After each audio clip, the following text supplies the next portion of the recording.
Barbie's girl. Yo, in a Barbie's world. I low-key want to see it, but Mikey doesn't, so I just gotta go see it by myself. Jobber Nation, welcome to another episode of the Jobbertears podcast. As always, I'm Janelle from HR here with Sir Wilkins and MrBlacc. Those that are joining us this midday edition of the Jobbertears podcast, we thank you guys for joining us. As I mentioned before, shout outs to Iz on the Twitter handles. As I mentioned before, if you have not gave Mark Zuckerberg permission, please put your name on your comments so we know who you are. Shout out to the Clark Street Wrestling Podcast. Listen, I'm coming for Survivor Series, so y'all gotta get it together. Hey y'all. Shout out to Stephanie Hardy. She actually last night had an amazing interview with our franchise champion, Yaya, the gifted one. Yaya. So make sure to tune in on her social media platforms for when that drops. Dre says from Eurosports, shout out to Eurosports, a part of the Jobbertears podcast network, says, I can't wait for you to receive your gift. Blessings, I know. Big baby. But yes, everyone joining us, good afternoon, good evening, wherever you are joining us, please come into the chat, come into the room, as we are going to talk about some things this week in wrestling. And also we are gearing towards Jobber Slam 3 next Saturday. Woo! It feels like forever. But next Saturday, we'll be live, Brooklyn, New York, where once again, the main event will be Sir Wilkins over here with Encore Moore representing Queens. I'm always surrounded by Queens niggas. This is ridiculous at this point. Representing Queens, representing New York, going against Simon Miller and a mystery opponent. Literally, all the shows that I've been on the past week have literally tried to get me to tell them who the mystery partner is. And I'm like, no. So shout outs to Backstreet Brawl. I was on their show last Saturday. Shout outs to Krista B and Miss Patty Pat. Thank you, Christian Bailey. Appreciate you, my love. Shout outs to Krista B and Patty Pat from Those Wrestling Girls. I was on Monday night, and then last night I was on with the boys. You making it rain. I almost feel like I need to shake some ass. How about no? I'm not, but it made me feel that way. It was giving that energy for a second. I was like, oh shit. I think it's time for a little change. But yes, MrBlacc was on Respect the Craft. Shout out to my guy Ray. So shout out to Ray for having him on. Actually, tonight I will be on with the Knucklehead Network. So Gigi and all of them. I'll be on them their show later on tonight. I don't understand Knucklehead Podcast Network. Why haven't MrBlacc been on, man? You gotta talk to them about that. I share montage with y'all. Come on, B. Gotta talk to them. Montage? Gotta talk to them about that. Shout out to Vaughn. Happy birthday. Happy birthday, yes. Shout outs to Vaughn in the building. Happy birthday. Many, many more. Oh, Marcus Marquez entered the building. He needs to respect pro lifting. No. So as Stephanie Hardy did mention that the interview with Yaya is already posted, so you can make sure to tune in to all of her once again social media platforms for that link and for that video. So make sure to support her, and thank you for having him on. I really appreciate that. Profile picture of her boo. That's not light skin. He's buttercream. Hazelnut? Hazelnut. Okay. Hazelnut. Still light skinned. Yeah. He's not light skinned. Yes, he is. He's not. He is. I can name 10 other niggas lighter than him. You know what? What? Stephanie Hardy's lover. if you were up north, you wouldn't be light skinned. But since you down south, you light skinned. Nah, because the shade of darker goes darker on down south. I don't know about that. But hold on. Oh, Nasty Leroy in the building. Shout outs to Nightmare Factory Zone. I've wanted to ask you guys. What? Y'all heard of Don't ask me about this girl. The Carlee Russell case? I told you about. Don't ask me about this girl. No, but it's funny because it could be a great wrestling story. I agree. Of someone getting kidnapped. Yes. How many people got kidnapped? So hold on. Stephanie. I can't see. I thought it was rain. Oh, sleep. Stephanie got kidnapped. Loki Dominic did. Yes. Loki. No, he didn't. Loki, because Eddie took him, and it was just like, that's not your child. So, I am. Shout outs to Zachary Banks, Birmingham, and the Alabama's in the building. Shout outs to them. So exactly, my man in Birmingham, Alabama is where it happened. Yeah. So people who don't know, there was this girl named Carlee Russell, right? A 25-year-old nursing student vanished after placing a 911 call where she claimed the toddler was walking down I-495 in Hoover, Alabama, outside of Birmingham. And she was, I'm following her for like 2 football fields. Yes. In an interview after she resurfaced, Russell told investigators she was taken by a trucker with red hair and held against her will. Red hair. So the reason why we are laughing right now, because she made all of this up. Because it's outrageous. It is outrageous. But at the same time, I spoke to the Janelle in pre-production. I was like, this would be a great wrestling story. A great one. So who do you want to get kidnapped currently in wrestling? And they come back and it was all a hoax. I think one person that would make the most sense is Chelsea Green. Yes. Yeah, yes. I was thinking, oh shit. I was sitting here like trifecta, we all said the same thing. I was sitting here like, Chelsea Green would be able to. You know why? Because she would be able to sell it. No, hold on. He said 6 football fields. She walked. That's ridiculous. She filed the title for 600. So she basically said, no, people who are not paid, and like didn't record, like, or didn't FaceTime someone in this time and age. Basically, she was trying to follow the child to save the child, and then it was a setup because she got kidnapped because she followed the child, but then walked home. Yes. Like what? Yes. And like I told Sir Wilkins in pre-production, we were talking about it. I said where I checked out was that the fucking police department's fucking press conference, they revealed her damn search history. In what world have we ever seen a police press conference and they reveal a nigga's search history and when you waste our funds or pulling a 2013 tweet? Like what are but it's my brother's right. I get it, and I'm not disagreeing, but it's just like you wasted manpower. Yeah. You wasted manpower. But that's why I checked out, because it's just like, all right, y'all being petty. So I got another question for y'all. I've been having a lot of questions today. Okay. This is for Janelle. Okay.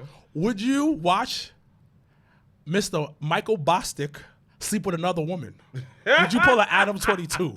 Nigga, I almost chopped the fuck out of you. I said, what the fuck is you talking about? This nigga with one fucking toe. I wish this nigga would even try some dumb shit. So, Mr. Black, would you let your beautiful girlfriend sleep with another man? No. And so you can make cash off of it. We're not porn stars. Adam 22 does yeah, this. like I'm about to say, unless that's like a partnership type of situation and a business thing, then that's different. But like that nigga, no. I'm not doing that, and he not doing that. He probably make like $500,000, $1 million off of that. He made more than that, supposedly. Come on, dogs. But the thing about it, what if for both of you guys, same question, what if you know you're gonna make like $3 to $10 million? I ain't smashing her after that. How can you really still have a committed long-term relationship without having that conversation? Unless I went into the relationship already knowing that a nigga was a porno star and this is what I signed up for, then then okay. But like if we're on me and Michael will be 3 years in October. If this nigga just randomly goes, yo, I'm about to fuck some bitch for $2 million, I'm like, nigga, good day. Okay. Good day. So because that shit is crazy. Now.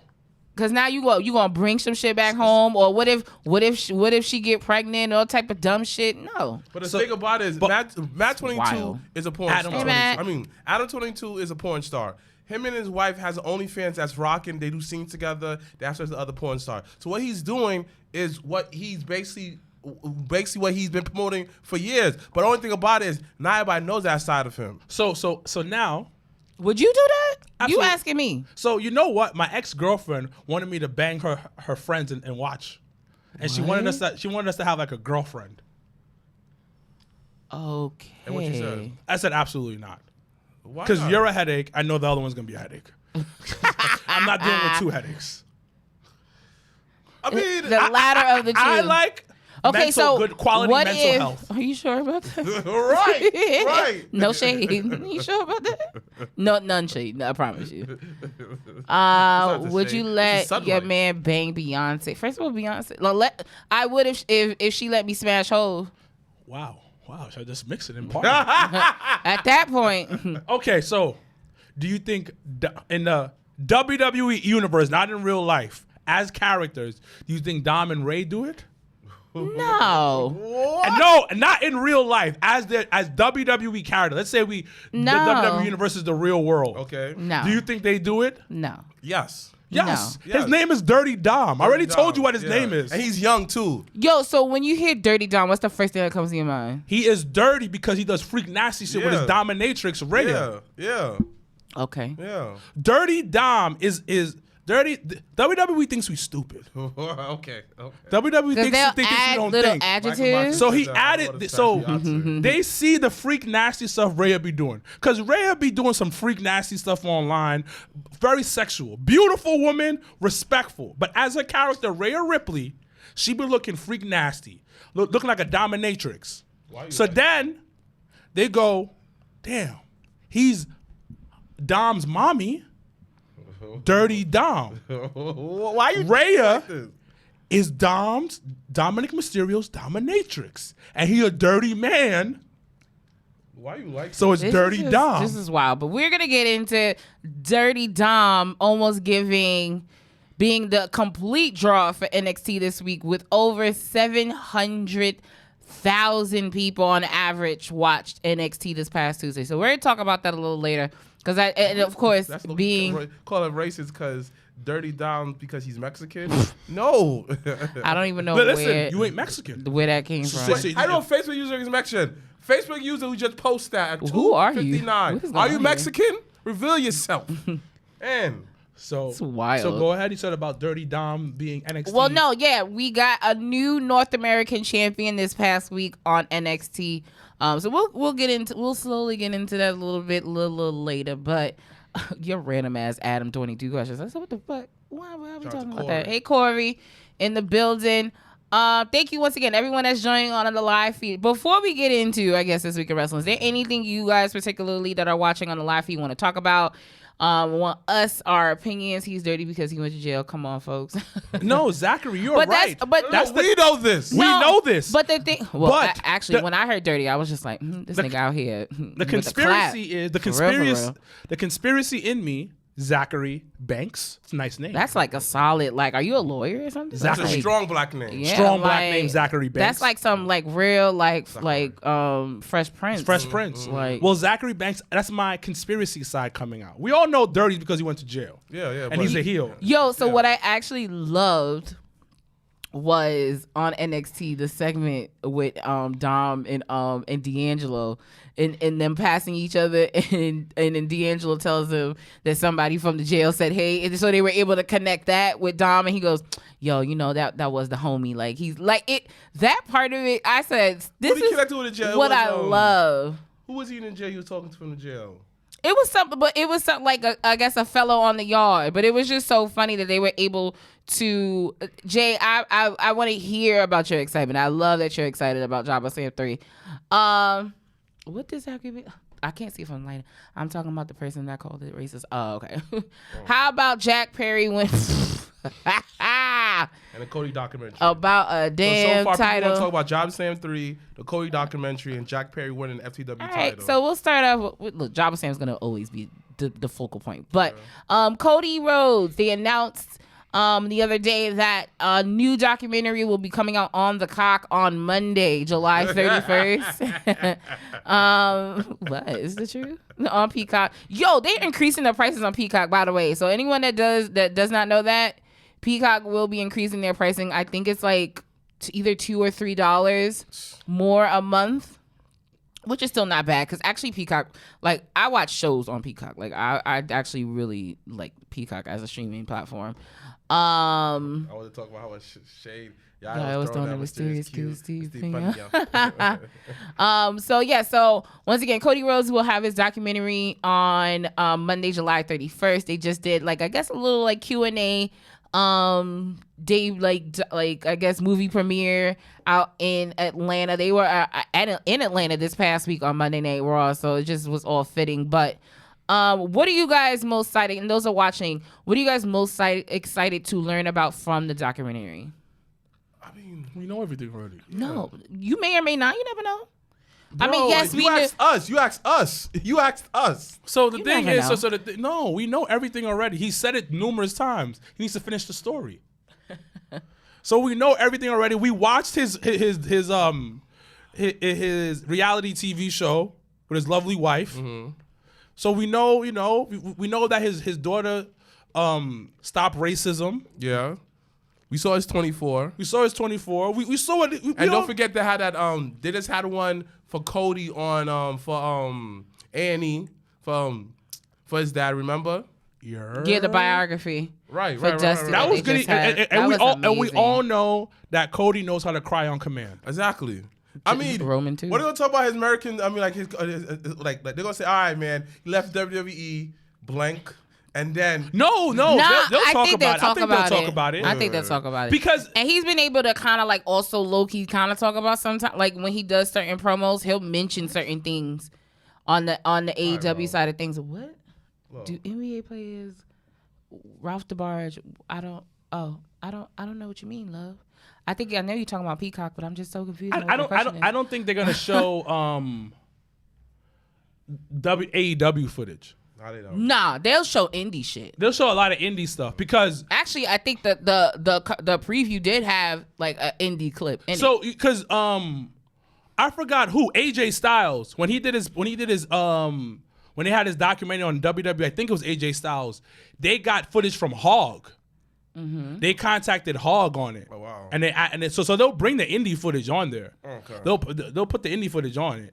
They put some New Japan stuff. So I think they'll put all of that because those are a major part. That was his mixtape time. Yeah, that's a part of the story that you can't ignore. I'm not against this era version of he's getting a DVD. Okay? Yeah. It's equivalent to that. If this man's getting another DVD, so be it, you get the money. I like to see the share that he's gonna get from the revenue split. Speaking of that, wrestling is about to be banking very soon because a lot of these writers, I don't think they're coming back, and these actors not getting paid nothing. So wrestling about to be in a real boom.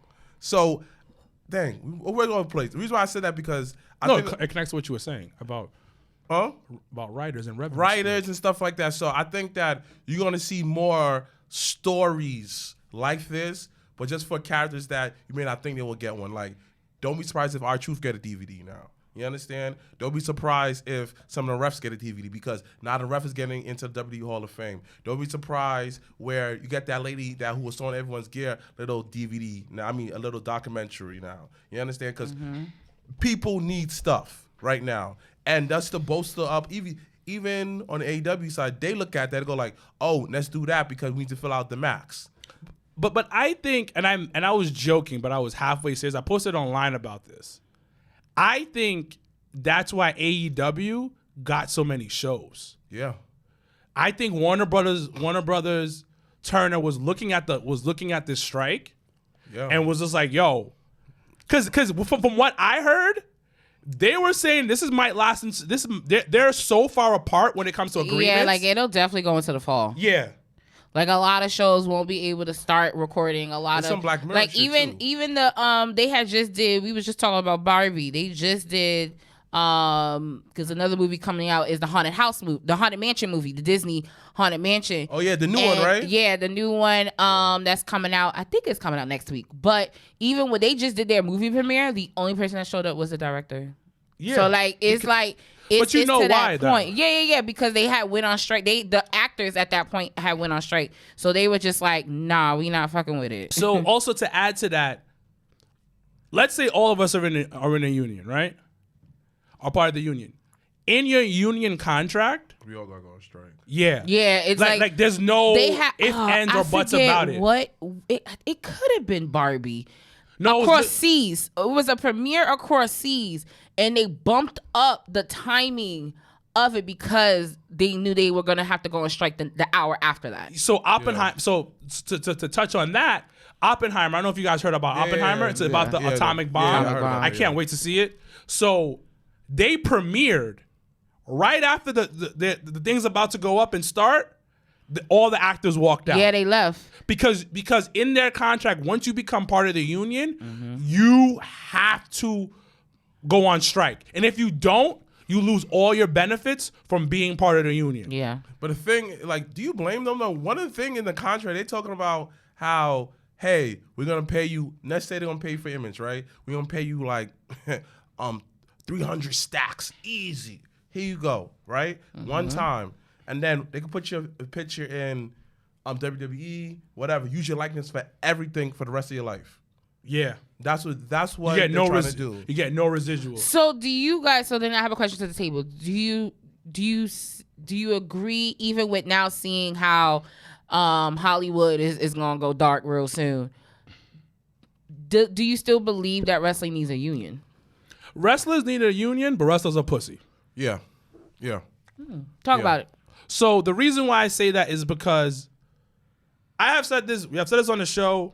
We have said this on other shows. Another thing, with a union, everybody has to be on the same page. That's number one. Okay.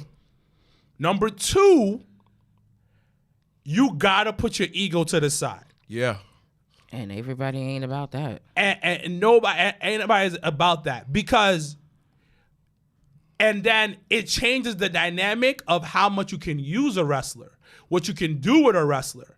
Like, contracts got to be more guaranteed. Because I don't care what company you for, they be hoeing out these wrestlers. Yeah. AEW, WWE, independent Go there, do this, do that. Hoeing them out. And the thing about it, technically speaking, every wrestler, WWE and AEW, they're independent contractors. So why do you have say in where and what I can do? I can understand some restrictions. Hey, you know what? If you work for this company, I don't want you to bring no WWE branding, whatever, right? And like, you gotta use your own name. All right, cool. I'm fine with that. But you can't go anywhere else. But on the flip side, like you said 2 weeks ago on the show, is it protecting your brand. It protects the brand and protects the workers. But at the same time, and I'm not gonna. I said it last week, 2 weeks ago, when I was like, "Yo, I understand why Vince McMahon has such a strong pimp hand." Exactly. You got to protect your investment because he's protecting his investments. But a lot of wrestlers don't have health care. But they did try to unionize, and guess who hated on them? Guess Hogan. Yeah. But y'all niggas want to idolize Hogan all the time. Listen, but the thing about it, it's when it comes to unions, the people at the top are the people who are making the most money don't want to lose out on their money. Yeah. Mm-hmm. They don't want to stop. And it even goes deeper to, like, remember when during COVID, when they didn't want to shut the city down. They didn't want to shut down airports. They didn't want to shut down the country because you would lose so much more shutting everything down versus just like a stop and go type of situation. So it's a very interesting thought of like how powerful a union can be and how that affects everything across the board. Because I didn't know until like when I started working at Cats that like the people in the kitchen, like everybody, they're in a union. Of course, because y'all look out for each other. Because you have to understand is when the middle class is the most exploited types of people. Mm-hmm. Why not the poor? The poor gets a lot of benefits. Mm-hmm.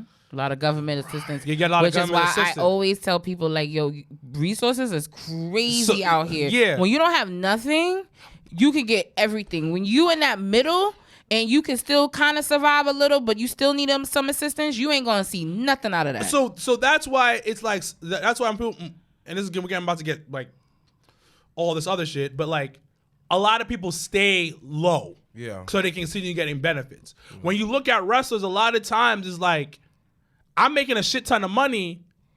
If I go to a union, I gotta pay my union. Yeah. I can't work the way I want to work because it's gonna be a certain type of thing. And if they go on strike, I don't get paid. I don't get certain things. I don't get paid. I can't move the way I want to move because I'll give you an example. Mission Impossible came out. Mm-hmm. Tom Cruise was trying to tell the union to waive certain things so he could promote his movie. And he couldn't. And they said no. And he couldn't. But unions could be good and unions could be bad. If you have a good union, you're good. So when I had an issue with one of my jobs, right? We remember that. Mm-hmm.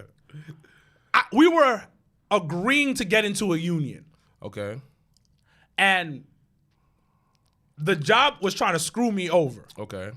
But the union rep was like, I got you. Instead of me getting screwed over, don't get nothing, I got 3 months pay, unemployment, and I got a bonus. Because the union set that up for me. Okay. Okay. So you know what I mean? That's the beauty about with a union. Wrestlers right now only thinking about themselves. Yeah. They're not thinking, because a lot of time they're thinking about now, maybe my kids, but not the future generations of wrestlers. That is true, though. Yeah, it's a more of a current situation. Because look, even the risk of UPS is going on strike. And how that's going to affect packages and things that you ship. Really? Yeah. Oh, yeah. Oh, yeah, bro. Oh, you don't know. Let me put you on. Yo, let me back you up. UPS come like about to bow out is about to be crazy. They grimy. They have part-time workers, right? And let's say how that you get to work, right? You stay there for an hour. Oh, no more work. Go home. And people stay in that part-time position for years making $15 an hour. There's no heat in the truck, none of that. They talking about raise up to $20, something like that. They say no. They say that increase 50 cents every year for the next 4 years, and the final year, 60 cents. Damn. Yeah, so like when they go, and I feel like it's about to happen very, very soon. No, they said. I think by July 31st. So that means you missed the postman about to be lit. Yeah, that's what nah, but that shit's they're gonna overwork everyone else because we use FedEx for the most part. Yeah. When we ship packages, only time we really use UPS is like for shipments like going to Canada. So like, someone says, Jay, why Jobbertears beefing? I wish I knew who was asking me. Neither. I don't know who this is. Facebook user that was asking me a question. Who August 1st is when UPS. So but I was saying the contract ends on the 31st. So they hit the picket lines on August 1st. So do you think FedEx is UPS is a little trash? They are. Do you think the Click was the first union? There was two of them. There was Undertaker crew too. Yeah. No, the Click I'm talking about is Triple H's Click. Oh, hey Chris, I'm so sorry. I was sitting here like, listen, boy, you ain't give Mark Zuckerberg no permission. So do you think the Click was the first union? Because they got their first. They changed the game.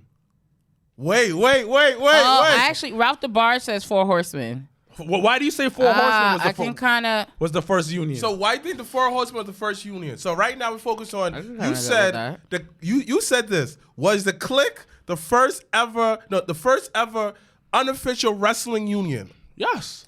Explain. Because when you think about it, it was 4 people. They came together. They got the best out the company. They got some of the best storylines. And then Scott Hall, Kevin Nash literally walked out of WWE, went to WCW, got guaranteed contracts, and changed the game. So then would the NWO be a union then? Exactly. But don't forget. I would feel like that would but think about it. And that was even more of a union because they had an executive in the group. No, but I say this. Shop steward done. So it was the Click was the picket line. And then the NWO becomes the union. What's the fruits of the labor of that? Yeah, exactly. Because hold on. They got creative control. They got creative. They got more money. They got the gate. They were able, merch. Hogan was getting paid off of everybody's toy. Everybody else merch. And that was the union. So you forget. That should be a group, the union. Well, that was. There was wild. It was a big show. Oh, yeah. Tez. I forgot all about that bum ass. Ken Shamrock. It was the most random. Mick Foley. It was by far the most random. How was I ever going to take y'all niggas serious on something? And I think they was trying to go against what the corporation, like with Triple H and Stefano. It's actually good. When I look back, it was a good idea. It was in theory. But they didn't. They didn't deliver. It was way too many different people in that situation. That would never. It was never believable that shit was like outside of the ring. Ken Shamrock never tried Undertaker. Like, no. Ken Shamrock was trying to save his sister. But it does make sense from getting dick down for Val Venis. Zachary Banks says the Von Erichs were a union. Okay. Because they ran, but the thing about it, it's so hard to say that because a lot of them died. Because Zachary, not Paul Mc, it was Brotherhood. more for the Von Erichs. It was family. Yeah. It was more about family putting. They were the original bloodline. The Von Erichs were the original bloodline. I mean, I feel like the bloodline was always the bloodline. Yeah, but the thing about it on a bigger scale, and then them running wrestling. They did. Like this is so I'll even say this then: the Von Erichs was the white version of the bloodline. Ooh, okay, I could get jiggy with that. They were the white version of the bloodline. Hey, Brian, what a shout out to the wrestling world. Bob Holly was on it. Look, y'all better not disrespect Bob Holly today. Not today. It's too hot. Brian Waters. But no, it's an interesting thought. But like these are real life things that you think about. Outlaw, you're right. They couldn't be a union because their dad owned the company. So they were the bloodline. They were their original corporation. So you was right. You said the bloodline. Yeah. Yeah, it was right. So they're like the bloodline. But it's crazy. It's crazy because because that was how the game changed. Yeah. The clique changed the game, and they always talk about it. Because like if you really think about it, they was the first one that implemented a mental health program, HBK. Talking about how that, lost my smile, mental health. We took some days off. Come on. They thought about. He's right. There was the first ever people that thought about the wrestler's body, saying that I need some days that's off. A bit of a drag, but come on. It's a bit of a drag. But he's right though. I lost my smile. It's a bit of a drag. I need some days off. Come on. I need mental days. Mental health days. Can you say that now? What? Can you do that now? Can you go to work and be like, I lost my style. I can't be here today. Yes. Yes, you can. Look at Bray Wyatt. This man been out for 10 years. It's a real illness. Like whatever he got going on is no, not like I'm not saying it's not. We're not saying that. I'm saying not. But look at Bray Wyatt able to be in the company, come back and still be out. He's doing his mental health. They're still paying him a check. Oh, absolutely, because he's contracted. They're still paying him now. Just like they paid Phil to sit at home after he done cussed out everybody. But the thing about we can all take mental days, because technically speaking, in New York City, you are allotted 40 hours of mental health days. Really? It's you can take a sick day. You don't get paid for it. No, I think you do get paid for it. You get an automatic sick days in New York City, up to 40 hours.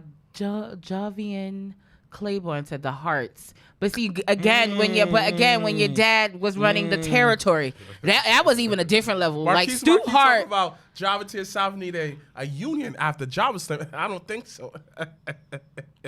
DX was I don't think so. We're about to take over Battle Club real soon. Yeah. The conscience of the Attitude Era?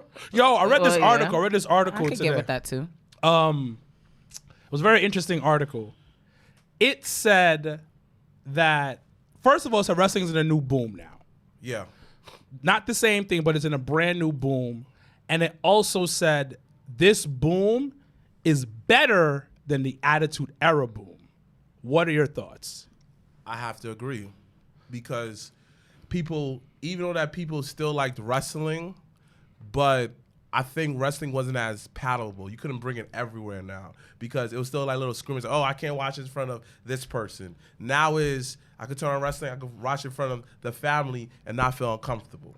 And on top of that is I feel like it's a better place because it represents to the best of the ability everybody properly.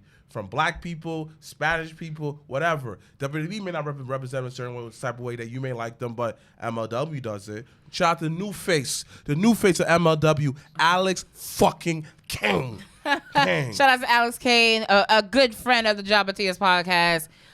We wish you all the best in your title run. If you don't already know, they have announced that I believe, what could be his first title defense will be Labor Day weekend in Philadelphia going against Willie Mack. So that's going to be a really dope match. And I think, and I'm super proud of Alex King. Like when he came up, because he was here for the last show, just to tell him, like, listen, what you're doing is very different and it's very refreshing. It's very you. It's very to the culture of MLW and what they've been doing. So it's totally everything that it's supposed to be. But before we continue, wrestling is for the niggas. Yo, wrestling is for the niggas. Yo, I thought the past week, I thought it was the NAACP like Image Award like ceremonies because everybody black got a title. So Trinity Fatu got a title. Mm-hmm. Took the title. Alex Kane won. Alex Kane, Kenny King, Leo Rush, Matt Ranta. Willow Nightingale and Ricky Starks won the Owen Hart tournament. So it was a very black is for the blacks. But to your question in regards to like this boom, and I do think it's a different type of boom. So that's why like it's hard to even compare it to the Attitude Era. I like you mentioned, it's more accessible. It's more. It's definitely a more tangible thing. People can be more relatable to it because now you can be a part of the show and you can train and things like the opportunities is very different. Yeah, the opportunities are very different right now in wrestling. So therefore, the booming aspect of it is a beautiful thing because there's something for anybody. And you didn't have like growing up, it literally was like WCW, ECW, WWF. It was those. Barely ECW like that. Yeah, like, I mean, I fucks with it. So it was, you had those options. But now we're in a time where literally wrestling's on every day of the fucking week. It's all over the country. It's all over the world. So it's a different type of boom compared to the Attitude. That's why I wouldn't compare it to the Attitude Era, but it's a different boom where I think it'll be more appreciated in the long term. Where like people 20 years from now, instead of talking about the Attitude Era like we do now, they're gonna be talking about this era wrestling. Yeah. They're gonna be talking about Roman's title reign. They're gonna be talking about what they're doing with AEW starting and where they are then. Like this era is going to be talked about in 20 years versus the Attitude Era. So the reason why I brought it up was because Eric Beeston wrote 4 reasons why WWE, this is for Bleacher Report, by the way, 4 reasons why WWE is hotter than it was during the Attitude Era. So he quoted Dave Meltzer, and Dave Meltzer said this: attendance is way up. It's been big on cable, even in the Attitude Era. When it was big on cable, it wasn't beating the top network shows. It wasn't even close. But now, I mean it, it's crazy. And people want to say that somehow this isn't hot. It is so hot. It is the hottest wrestling has been since 2001. That's 22 years.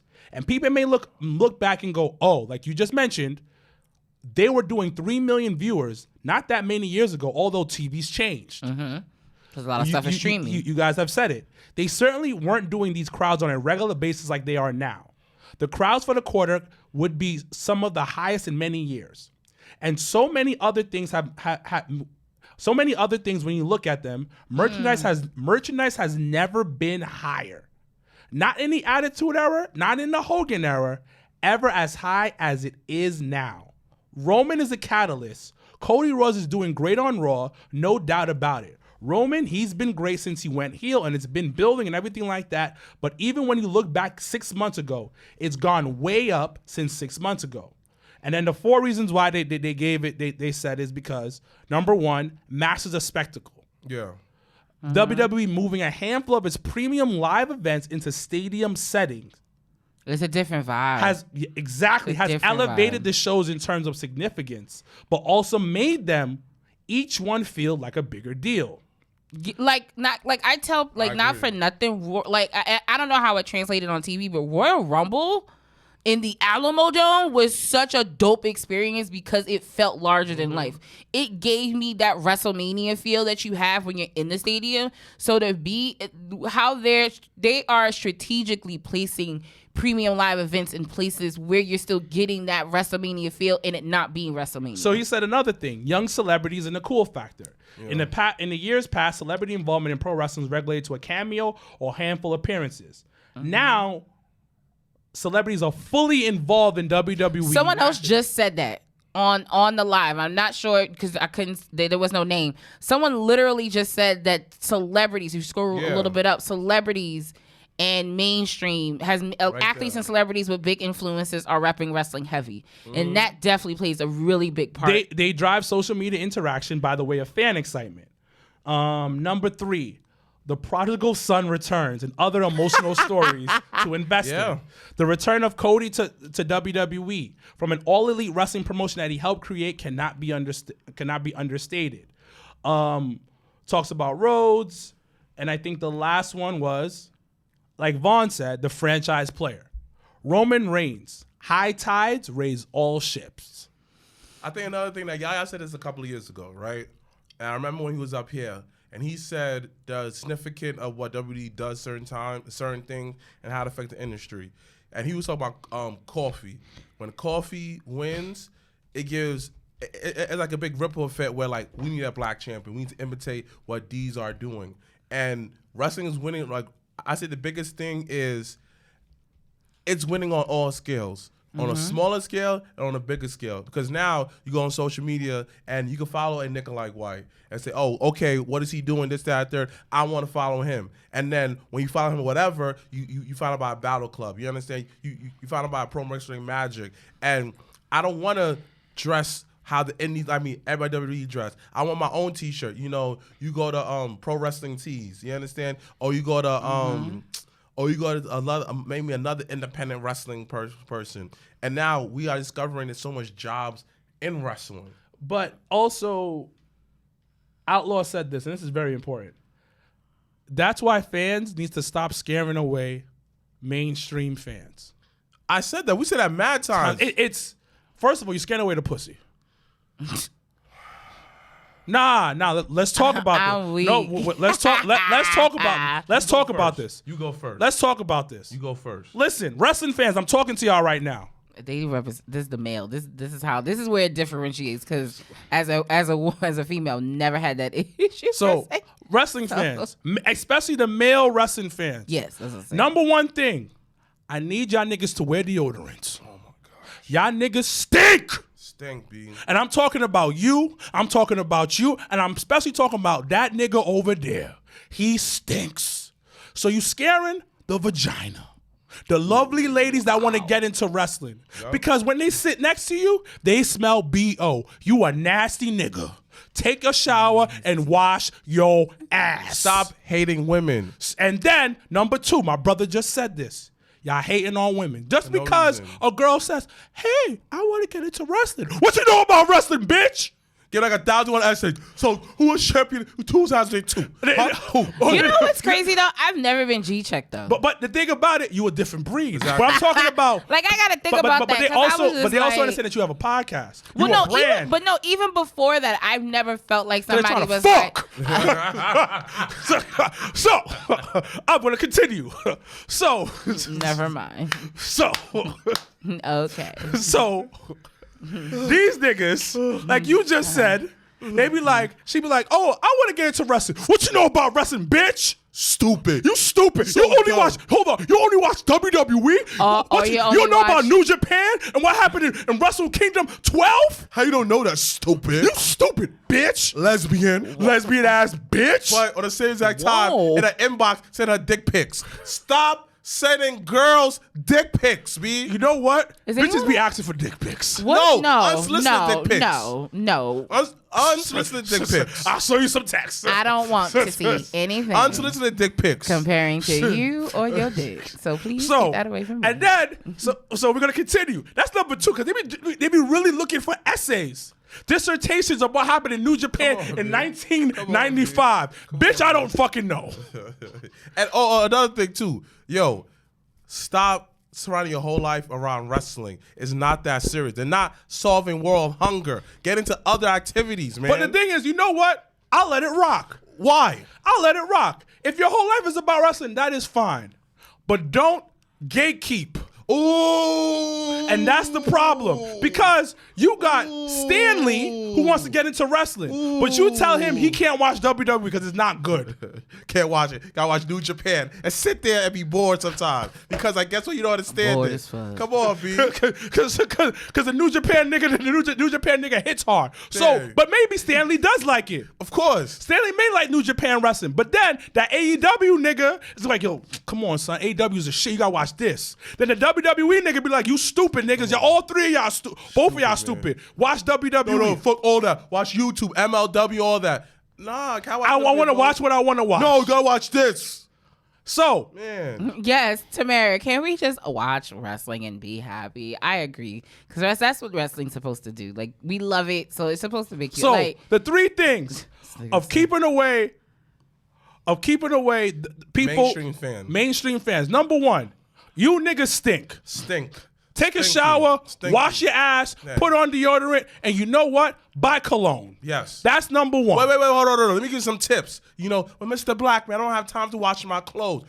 If you have time to buy those championship belts, you could get somebody to pick up your nasty clothes and get them washed. MrBlacc, man, I can't afford it. Dollar Tree has soap for $1.25, B. Good soap, B. But you spent $500 on a belt? Come on, B. Come on, B. On That's a lack of priority. Come on, B. On PS5, B. Why, B? So number one, we're gonna go down this thing. Clean your ass. Number one for bringing in more wrestling fans from the mainstream. Number one, niggas, y'all need to wash your ass. Wash your ass. Yep. Number two, stop hating women. Stop hating women, but stop scaring off the bitches. Come on, B. Come on. Because some of that fits, B. Yo, what's wrong with you, B? Because I'm telling you, these wrestling niggas be scaring the pretty bitches. Son, why you wearing basketball shorts that you gonna sleep with, B? Why? No, it's not even that. Because you know what? And I ain't gonna lie, I have a friend. He be scaring bitches. Wait, how does he a wrestling friend. No, I'm not doing this. He be scaring bitches. How? Because he be meeting bitches, and then he starts giving them unsolicited information. He was like, "Yo, when you shared, when it's TMI on the first date." Yeah, that's that. So all the time. So he be telling bitches about WrestleMania 19. He was like, a WrestleMania 19. This is when the Attitude Era ended. Nigga, she don't want to know about that. So, number two, male wrestling fans, stop scaring the bitches. Stop, B. Because I don't want these women. I don't want these women, but you know what? I like to be around beautiful women. Yo, when I'm roughing, I want to look at the crowd and see some beautiful black women like, ooh, she chocolate. Ooh. I want to see all types of women. Come on, B. I want to see beautiful women all over the place. I want to see Indian women and white women. But you niggas be scaring away the women. Come on, B. Y'all be scaring the bitches. Come on, B. I be walking into the indie show. There's one bitch. Come on, B. There's one bitch. Come on, B. And she probably wrestling. And then that one chick don't even like any of us. You sound upset. I am upset because these niggas in wrestling be scaring the bitches. But these girls don't. Some of these girls don't help it, B. Because they be going after these dirty niggas too, B. Oh, okay. Yo, chick. You know the nigga dirty, but you still suck his dick though, B? Cause she like nasty niggas. So she be throwing that shit, B. She like nasty niggas. Yo, nasty, B. She like nasty. And having her to there's nothing wrong with that. She like what she like. Dirty niggas, B. Dirty niggas. Listen, everybody needs love. Damn, son. Everybody needs women love. who's listening me, don't encourage his bad behavior. Tell that nigga to babe, but he's gonna yell at me. Then leave him, B. Why would he yell at you? Because, man, because they don't like women. Why you tell me what to do? You're not my mother. So why you so dirty for, B? Damn. Whoa. Like, so dirty for, B? All right, so Friday Night SmackDown. No, son. I can't relate. Someone said that everybody needs love. No, you dirty, son. No, everybody needs love. COVID is real, B. Hepatitis is real, B. Neither one involves body odor, but I'm here for it. But all right, we're gonna then get into this week in wrestling. Friday Night SmackDown. Oh my God! I'm sorry, Janelle. Jey Uso. Oh, you just get me tight. Paul Heyman taking a bump. I just gotta move on because A, I can't relate, and B, they're out of control. He said, "Love yourself and take a shower." He said, "Love yourself and take a shower." Shout out to Miguel, man. Thanks for coming on YouTube, man. Shout out to Miguel, man. Oh my God. God. Oh man. So Friday Night SmackDown. Yeah, oh yeah. Oh, someone said it. I'm in tears. Literally, Jobbertears. That's a bar. I ain't gonna hold you. So yeah, this week, SmackDown, they had what the fuck is the rules of engagement? What? The shit that they gonna have this week on Friday Night SmackDown with Roman and Jay. I'm like, what? What's on Fox? What are we talking about? It's on FS1. Those that are watching SmackDown tomorrow in real time. SmackDown this week will be on FS1. They've literally been punching that all through this week. It's hilarious. What I mean by like, what's on Fox that the wrestling can't be on that day? What do you mean? It could be football. It could be I'm something. asking. Like, I don't know. I was like, whatever the fuck is on Fox. I don't know. think like wait, they in the playoffs for baseball? Nope. It could be some World Cup shit, some shit going on. I don't know. Something got going on. But once again, SmackDown this week will be on FS1, where once again Roman Reigns and Jey Uso will be giving each other the rules of engagement. I was like, what the fuck? Oh, someone said soccer. Oh, so there that go. I think it's the That's what I said, World Cup or some shit. The women's World Cup. See, yeah, okay, I was right. Which I'm like, I don't know what the fuck going on with rules of engagement. I don't know what the fuck that's about. But it's the Women's World Cup and Haiti is in it. Oh shoot, okay. IET. Shout out to Gene. Yo, you know Gene just turned 60 the other day, P? Yeah, I know. Mm-hmm. He keep aging every day 10 years. I know. That's how you give it up. You got a Goldberg age. Goldberg, consider it the Goldberg record. No, fuck that. that. Bet he's 20. Next fuck William. You're not gonna do that to me today. You think you slick. But for real, so what's your question about No, my question is, what do you guys think this whole rules of engagement situation is about? I mean, clearly once again WWE is on their road to SummerSlam in Detroit in Ford Field. So they have been setting up they're starting to set up the matches for the pay-per-view. So I definitely think at this point we all know it'll end up being Jey Uso versus Roman Reigns for the Universal title at SummerSlam. Right. But my question to the table was, what do you guys think the rules of engagement will be from now, I guess, until SummerSlam for them? For Jey and Roman? Yeah. I just think that they probably keep them apart. Yeah. And Roman won't be on TV. It's only, 2 weeks? Yeah, actually. So it's 2 weeks, yeah. 2 weeks, yeah. Yeah, so I think they'll keep them apart. Yeah, someone said it, dude. They probably won't be able to make physical contact till SummerSlam. Okay, we'll see. I'm trying to think what else happened on SmackDown. They're doing kind of like a semi-tournament to claim who will be facing Gunther. No, I'm lying. Scratch that. It's the U.S. title. So Austin Theory's title for SummerSlam. They're doing qualifiers. So I believe the first one, Santos Escobar qualified this week on SmackDown. They have LA Knight. They have Rey Mysterio. Yeah. They have who else is in the fucking match? Shit, I forgot. 2 other people. I forgot. If y'all know, put it in the comments. But they're having these gauntlet matches to determine who will be facing Austin Theory at SummerSlam. So it's very interesting. So it's a gauntlet match on Friday? You said what? It's a gauntlet match? Well, it's a fatal 4-way. So they've been doing. So I feel like they're gonna have. They had one last week. Santos Escobar won. This week, they have Cameron Grimes is in it, and somebody else. But is it Edge? No, it's not Edge. But and I believe they probably will do another one next week, so that the SummerSlam match will be a fatal 4-way with all the winners of the fatal 4-ways facing Austin Theory for the title. It looks like this is the way for everyone's guy, LA Knight, to become United States champion once SummerSlam is all said and done. So that's what it looks like. That's the road to. We're gonna switch to Raw, where we got new women tag team champions, Chelsea Green and Sonya Deville. 8 years in the making, so congrats to them. And it's interesting because, and I said it on the Wrestling Realm show last night, I said, honestly, I've never been subscribed to the women's tag team belts. And it has nothing to do with, it being women. No, it's nothing about that. It's just that, in all honesty, they haven't really gave it the TLC, the tender love and care that it really deserves for it to be a meaningful situation for women in tag teams. So I definitely think that I love the fact that Chelsea Green and Sonya Deville won, because they've been giving me actual tag team vibes.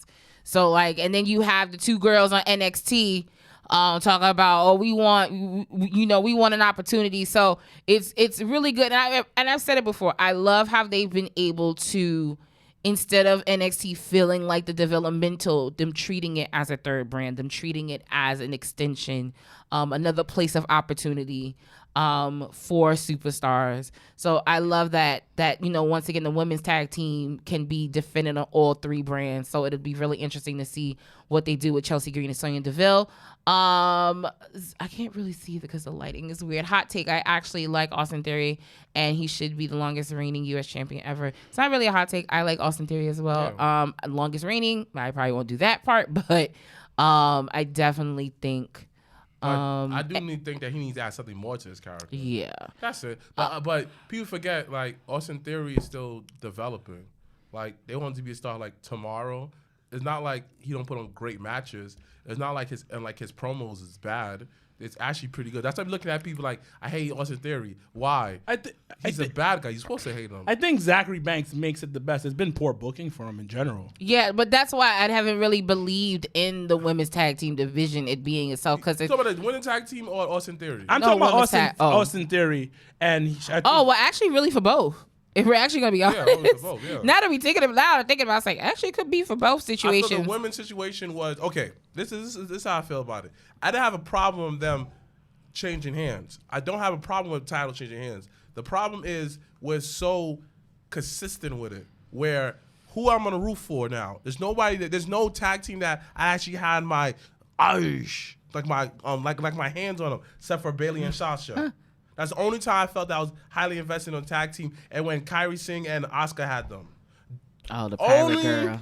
Only two tag teams that I actually wasn't invested in. And low-key the Iconics because I don't want to No, yeah, somebody had mentioned, and to me, that was the last time I really actually cared about the belts was when the Iconics won because it was a tag team and it felt like a tag team vibe. Carta 904 said. So I agree with that. But it's interesting to see. But yeah, I saw the writing was low-key on the wall because I think they're going to now position Raquel Gonzalez. Can someone give Daniel? We'll talk about We're going to get to him, I promise you. His dance is fire. The song is hard. Fire. Yo, y'all hear the song? Fire. Yo, it's a nigga from Buffalo. That's his song. Fire. Yo, hold on. Do it happen in my light songs? I don't even know. I don't hate Austin, but with the way he was first booked kind of messed me up. The Golden Egg dominated. Oh.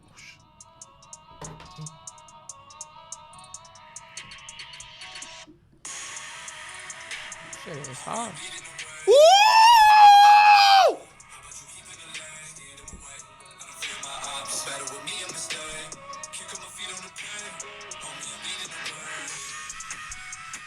This is actually really uncomfortable seeing them both gyrate, but I mean, the song just makes you do that, so. The song is fire. It was really awkward seeing Adam Cole gyrate last night. I was like, what the fuck? I said, is that what Britt Baker's getting every night? Like, my guy, what is going on? Yeah, y'all niggas are wild for this. It's Michael's fault because we've been talking about it every week. We're like, why that shit? Because it is. Because it is. Because it is. Every week, and it's just a hand motion for me. That's it. Like, it's like, bro, you are the stiffest thing ever. That's it, but it's fire. But the song is so good. So, all right, let's get to Dynamite real quick. Okay. So, for a long time, Deadass. people were saying AEW is real wrestling. Real wrestling. Oh, they dip their toes in the sports entertainment It's pond. real wrestling. And then now, for the past couple of weeks, terrible strokes. Their champion has been doing sports entertainment. Jericho does a lot of sports entertainment. Yeah. So they pick and choose when they want to do sports entertainment. Totally understandable. Yeah.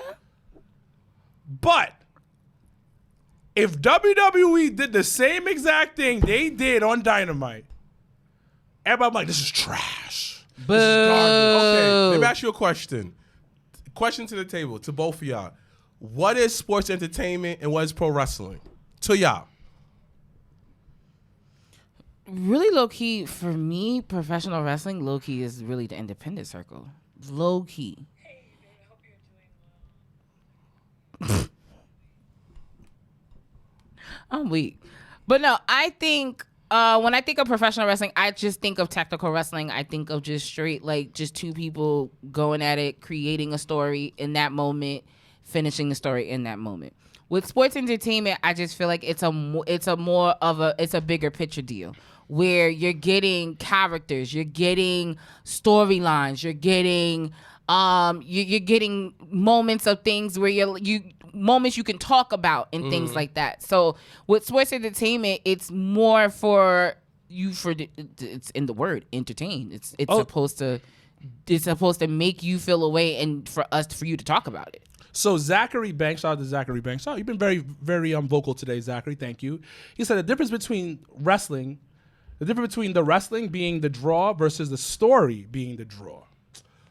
I like that example, Zachary Banks. I think for me is pro wrestling and sports entertainment the same thing, because when you get that to the whole nitty gritty of things is when you are in a hold, right? They like breaking the fourth wall, guys. They tell you in wrestling school like you gotta sell to the camera, and stuff like that. And every move matters. Just don't do a move just to do a move.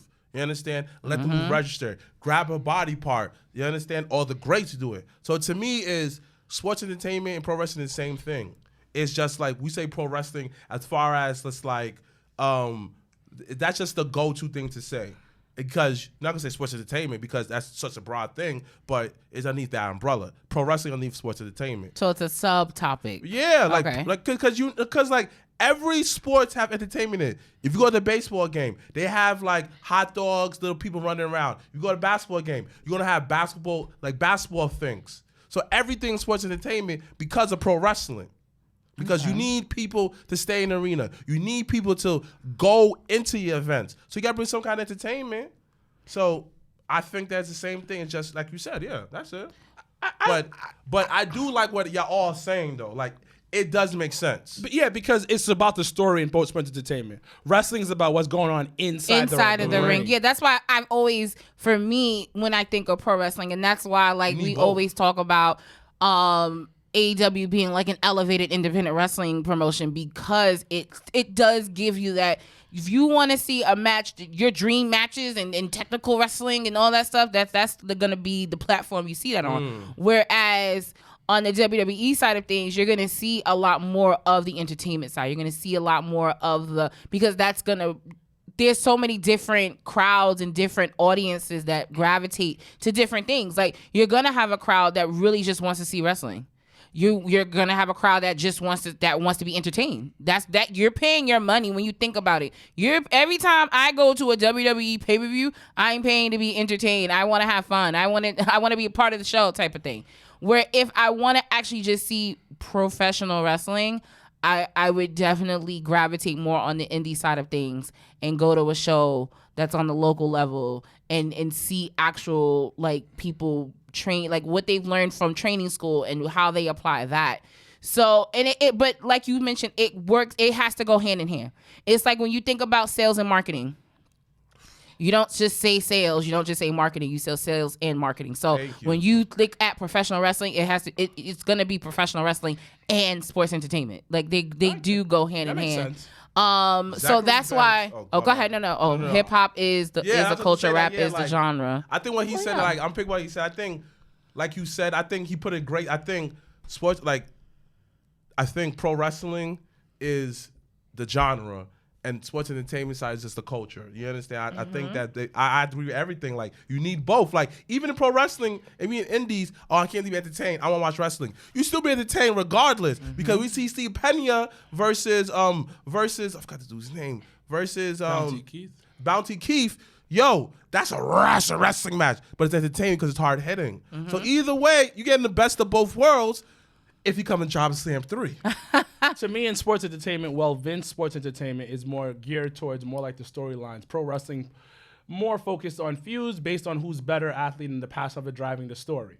That's kind of like both, though. It's such an intertwining thing. They all intertwine, and everybody has the thing about everybody has a different feel about it. Right, but also too, all good answers. Everyone sees it differently, and that's really what it is about. Like, your point of and I said that to you before. I said, if that whole dance off shit would have happened on WWE, everybody would have trashed the shit. Well, it's because But it happens in indies too, though. But regardless, but the thing though, and and it's funny because when you do something, when you oversaturate the entertainment, that's where you get exhausted. So the fact that last night they were able to give us an entertaining moment, we're gonna hold on to that because then now we know they can't actually do it. They just pick and choose when to do it. So they pick and choose when to do it, but they also understand is what we talked about earlier. Wrestling already has its fan base. We all know that. Mm-hmm. It has this core fan base. It is whatever the demos want to tell you. Like, AEW is guaranteed in a night $500K. Guaranteed. Yeah. 500 to 800K. Guaranteed. Now, we want to bring casual fans. When you get storylines that push the needle, you get that more casual fans. In order for wrestling to be popping, you need casual fans. That's why sometimes it's bad that we gatekeep in this industry because you're going to ruin the overall bubble of professional wrestling. Let the bubble grow. Which is why, like, when you get because Josiah asked about what do you guys think about comedy and wrestling. It goes back to the WrestleMania match with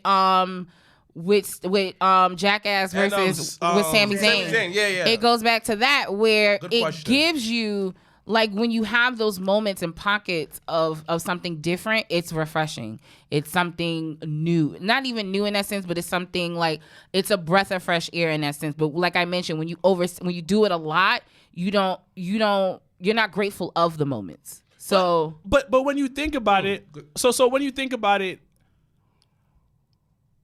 all the sports they do entertainment. You mentioned that earlier. And other sports have storylines. The only way you can sell the NBA Finals, the Super Bowl, all of these is by creating rivalries, all of that. For imaginary rivalry. So let's look at the Super Bowl last year. Well, yeah, it was the Chiefs and the Chiefs and the Eagles. So how did they sell it? They were selling it as, okay, is Pat Mahomes the next great? Mm-hmm. This Super Bowl will borderline solidify him as being one of the greatest quarterbacks of all time. Put him in the Empire. So, and then they were hyping up Jalen Hurts. They kept replaying him when he was in Alabama, and he had to sit on the bench. Mm-hmm. Someone said they kept 2 black quarterbacks. Yeah, 2 black quarterbacks. These are storylines. This is how you get people invested. But to the point of that, why I always stress why commentary is such a hard job, but it's such an important job in wrestling, because the same people, when we watch, whether it's First Take, whether it's Undisputed, whatever it was, that was the narrative they were pushing. But that's what we were hearing. In terms of wrestling, you hear commentary, they're the ones gearing the story. They're the ones that's going to help you be invested in whatever the fuck is going on. Like, I give the greatest, shout outs to fucking Taz. Taz out here fucking selling on fucking commentary was the dopest thing I've seen this week in wrestling, because of the fact his child lost the belt that's not, not really recognized, but that's neither here nor there. His child lost his belt. In the next segment, that nigga ain't say a fucking word on commentary. Yeah, Jericho came out and was like, Taz, you all right? He's like, yo, I don't want to fucking talk about nothing. Yeah. I said, that's what we're doing. But it's a testament to how important commentary is in terms of wrestling, whether it's on an independent, on a professional level. Like, commentary is gonna be your authors of the story. So this is why, because it said, how do you bridge the gap? Look, girl, I wish they would remove that nigga from. This is how you bridge the gap. I'm tired of people say, let's say somebody on AEW comes on, and you go, yo, who is this person? I don't know who this person is. Oh, go Google it. No, I shouldn't have to Y'all Google it. Y'all need to tell me that. Because the thing about it, if you're going to tell me, okay, yo, we have, I'm not saying I'm going to go to AEW. Let's say I pop out and I attack John Moxley. Mm-hmm. Oh, shit, that's Sir Wilkins. 90% of people are not going to know who I am. But if the commentary team, like you just mentioned, yo, it's Sir Wilkins from the Jobbertears podcast. He attacked Swerve. Because Swerve was talking shit about black wrestling. We just connected it. The week after, I get a video package. Blurry reality. Before your match. Before my match, or just in general. Now, okay, all right, who is this guy? You know what? They may be, some people might not be invested, others might be invested. Like that dude who's friend with Darby Allin, right? I didn't know what was his name, Wayne? Nick Wayne? Oh, Nick Wayne. Nick Wayne. That's a great thing that they did, right? Because they noticed that we don't know who Nick Wayne is. Yeah, so they actually did a good job. They explained his you know what? Why? Like he's second generation. His dad ran a promo. Right. You know, he helped out Darby Allin. He trained with Darby. Yeah. Right. Like it was a lot that they did. They actually did like this. Hey, if you remember this a couple of months ago, remember this young dude that they signed? We signed, but he couldn't do it until he turned 18. Everything like that. But that's told stories. But that makes sense. And the key thing that they didn't do was leave it on YouTube or put it on social media, assuming that everyone would see it. They put it on television before his match. Before introduce him, there you go. But I would even love even a video package. They did. Yeah, that's what I'm saying. It's like when you put these together, it helps build people up. Right. But it has to be on both ends. So it has to be definitely commentary's team because those that are at home are going to hear and take that. Also, then on the other side, you got to have a visual. So you got to have a video for those that are in the crowd because as everyone that knows you've been to a live show, you don't hear commentary. So what they saying on commentary and how they describing this person, you don't have a clue if you're there in person. So if they did a video package or something of visual of understanding who this person is and where he's come from, it all works hand in hand. But then even if you knew who Nick Young, you might have forgotten. Remind me. Right, get me invested again in it. Everything should act like I don't know anything. Like you said, remind me. Let's say that AEW are big indie fans. Oh, I remember him. I just showed this Saturday. He was nice. I'm invested. He got a fan. He brought back a fan, and he get a new fan. Three different fans that he just accomplished. A returning fan, a new fan, and a present fan. Yeah, because that's how. And now you feel sorry for him when he lost. Right, because now you have the sympathy, and now you're because I forgot that they did that. Then it reminded me, and you know. That needs to be across the board. Yeah. Every both major companies do, because sometimes they both be dropping the ball sometimes. Yeah, because you be like, what the fuck going on here? Who is this? Who is that? Why is this happening? The one thing I will give WWE props for, they know how to recap.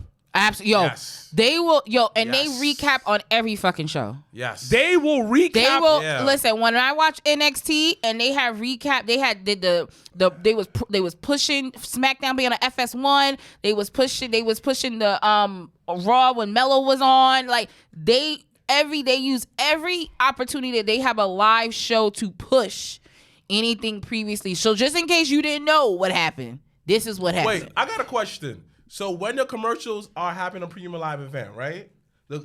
These commercials, what's happening in the arena? Nothing. It's either nothing or it's different. Are you talking about like a Raw? Wait, like a Raw or both? Because there's no commercials on Premium Live events usually. No. I'm talking about how that. Okay, you watching a Raw and SmackDown? Okay. Let me be both. Raw and SmackDown, right? Okay. The promo package is on. Yeah, and you're playing in the arena. For real? Yeah. Okay. What about the Premium Live event? Are they playing the promo package? Yes, they play everything. Absolutely. Okay, because I thought everything's a lead up. So what y'all see on TV is what people see in the arena as well. Like I thought that when they play these promo packages, like they have a dark match or something. Nah, they're showing because it literally is. So what WWE normally does on like pay-per-views and stuff like that, whatever video package is right before the match. So they'll do the video package, like even the commercials that they be shooting for like Peacock and stuff like that. You'll see it. Sometimes they'll do it. Sometimes they do it, depending, and actually it depends on the sponsor. So like when at the Rumble when they had the Mountain Dew shit, they was playing that commercial in the arena. As it was probably playing on TV at the same time. Yeah, so it's a lot of it is like. But it's once again, it's how, like I mentioned, sales and marketing, how that goes hand in hand. Professional wrestling and sports entertainment goes hand in hand. But the more you get better at creating these stories, the more people you'll get. The more people, yeah. So speaking about stories, I mean, it's probably the trash intro. And then we'll wrap up. What were your thoughts on Blood and Guts? It was decent. It was. Was it? I think it was. Was only Moxie was really bleeding. Then towards the end, first of all, I was like, "Where the fuck did he get a bed of nails?" I said, "Where the fuck?" And listen, what's the Golden Lover guy name? What's his name? Oh shoot, what's his name? Takashi? What? Ibushi? Yes. I didn't feel like they made him a big deal when he came out. Yeah. Because they didn't. Yo, but that for me, I was like, what's the point of this nigga joining the team? I felt the Golden Elite didn't. It didn't hit. They didn't hit.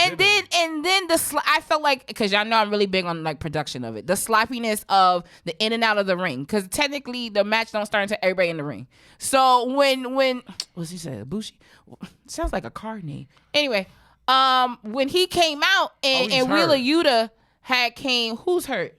Ibushi. He's hurt already? Yeah. I mean, there was a clip. Me and Mikey saw it.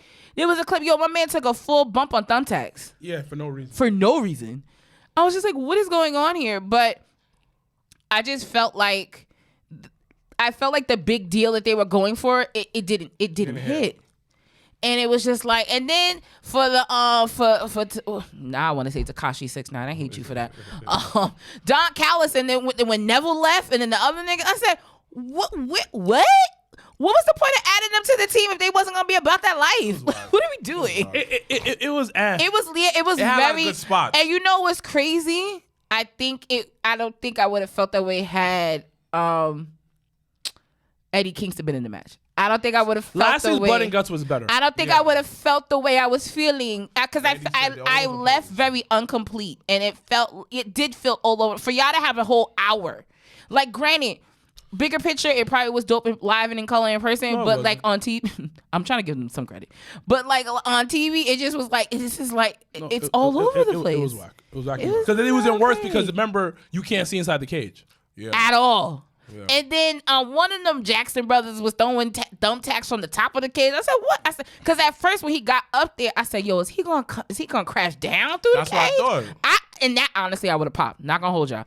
But when he was throwing them thumbtacks down, I said, what are we doing here? They try to make it like over the top. They shook hands after. But it wasn't. Who shook hands after?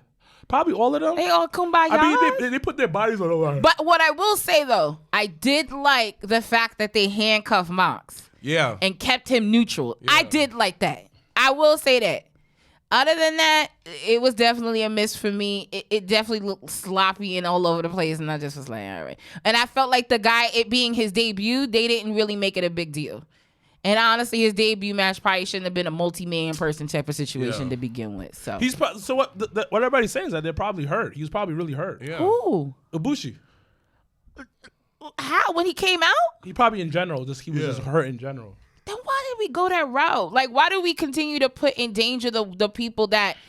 Try to get this bag, B. It's not even worth it half the time. It was his first match since last March. Oh, okay. The ending made sense, but once again, camera angles. Because their production team sucks. Production team. Their production. They try, it wasn't and then the right way. and then they try to give different looks for Collision and stuff, and for some reason it looks better, but it's just like Dynamite is like, now it feels like Dynamite's a stepchild. It's weird. Because you're right, because I didn't know that Mox said I quit until the end. Yo, that was weird. I didn't know either, and because they were choking Wheeler Yuta. And then the fucking bell rung, and I said, "He's not passed out. What are you? Thank you. Isn't this a fucking pinfall submission? Like, how was it that I quit was the ending of the match? Like, what? Even Dre said it was very off. It was weird. Off air, Kenny said Ibushi just had got there last night on top of. So this nigga was jet lag. But you know what? That's their fault. That honestly, that nigga should have been in the country earlier this week. He should have. Last week. He should have been there. He should have been here last week to let his body get adjusted. The jet lag. Why would you do that to him? But he lost him at in the airport. He didn't lose him. Fucking yeah, and you know what? To that point, Wheeler Yuta once again taking the pin, but then yet on the big pay-per-view, pin Kenny Omega. I need someone to make that make sense for me, because that don't make no sense. Pins don't count. Because then Kenny does count. What the fuck? I said pins don't count. Clearly, because Moxley said I quit and the match ended. I didn't see that. Yo, I didn't see that either. And then when I was like, what is going on here? Like, why are we doing this? When is Adam Cole going to turn on MJF? You know what's crazy? What? I think that Roderick Strong is somehow, someway going to cost them belts. And either that or it's either one or the other. Either Roderick Strong costs them that title, or these niggas actually win them belts. I wouldn't be surprised if they won the belts. And I actually feel like they're gonna win the belts. Like everybody's been on they're gonna turn on each other, and that's like, I don't think just yet. I'm just kind of over it. Yeah, I think I'm over it. Yeah. Oh yeah. Yeah. Okay. Yeah. All right. I was there, and we were all like, "What happened when the bell rang?" See, somebody that was live and in color was like, "What the fuck going on?" I swear, MJF be legit punked on top of heel shit. Well, all right. Well. Thank you. Oh, it looks like we had over 30 people watching today. 40. Thank you guys for joining us. We're going to wrap things up. As always, before I sign off, my bad. Jobber Slam 3, New Jobber City next Saturday. Make sure to get your tickets. Front row is still very limited, so make sure to get your tickets. We got a good 4-pack going on for $100, so you and 3 of your friends can come and see the amazing wrestling that will be put on. I will be on the Knucklehead Network podcast this tonight. So probably supposed to get me, but oh, that's right. There was supposed to be a gift for you, and I like gifts too. I don't know. That's weird. Well, and Dre had mentioned it'd be 10-15 minutes from now. So, but anyway, as always, I'm Janelle from HR here with Sir Wilkins and MrBlacc. As everybody, oh shit. Oh. What up, Mr. Black? Oh Lord. How you doing, player? Can this end already? You see that? Lord. What's up, y'all? How y'all doing? I am Marcus Mark. You know who I am.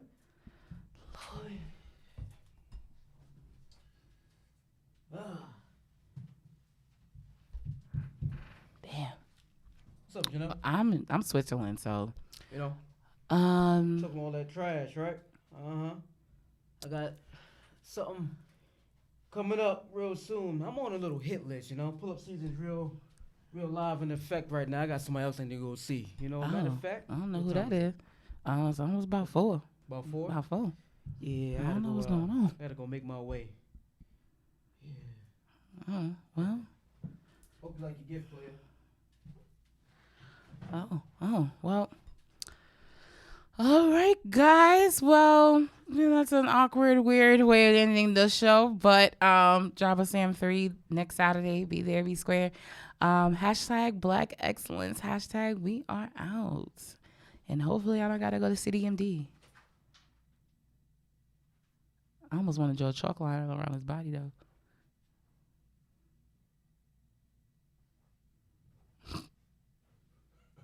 It's over, got the hands in motion. If you go a rolling, no need to focus. Traveling states and over oceans. You gotta wait till your coast chosen. Trying to have lines outside the show like Harry Potter releases at Barnes & Noble.